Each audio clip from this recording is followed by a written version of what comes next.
មនុស្សសម័យឥឡូវគេយកបុណ្យយកមកធ្វើការគេយកប្រាជ្ញាយកមកធ្វើការតែសម្រាប់ខ្ញុំគឺខ្ញុំនិយាយពិតធ្វើពិតនេះគឺអត្ថន័យមួយគឺដោយសារតែ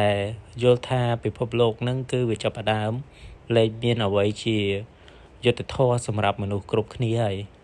អញ្ចឹងបើយើងធ្វើជាមនុស្សដែលមានយុត្តិធម៌យើងមានឆន្ទៈពិតប្រាកដយើងមានភាពស្មោះត្រង់យើងមានគុណធម៌គឺយើងនឹងទទួលបានតម្លៃពីមនុស្សមកវិញ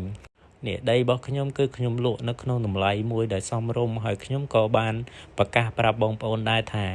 ដីមួយណាមានប្លង់ដីមួយណាមិនទាន់មានប្លង់ដីមួយណាបងប្អូនទិញឲ្យចាំរយៈពេលប៉ុណ្ណេះឆ្នាំប៉ុណ្ណេះថ្ងៃបងប្អូនទទួលបានប្លង់បងប្អូនទទួលបានប្លង់កម្មសិទ្ធិបងប្អូនទទួលបានប្រកាន់ដៃឬក៏បងប្អូនរងចាំរយៈពេលប៉ុណ្ណេះទៅបានហើយតិចថាមកចង់ទិញដីខ្ញុំហើយ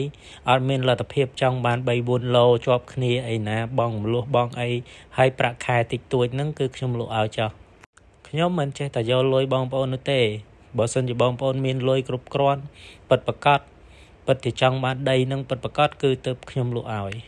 ហើយដីដែលខ្ញុំលក់ឲ្យទៀតនោះគឺតតបងប្អូននឹងគឺមានសមត្ថភាពក្នុងការយក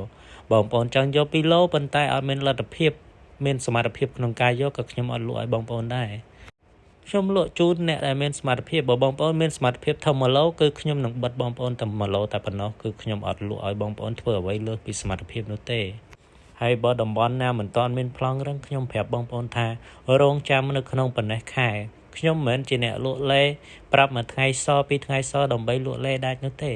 ហើយដីដែលបងប្អូនបានទិញហើយគឺតំបន់នេះគឺមានរោងចក្រពិតប្រាកដហើយបងប្អូនដែលសន្សំជាមួយនឹងដីត្រឹមមួយខែ$50បងប្អូនរំពឹងទុកចុះ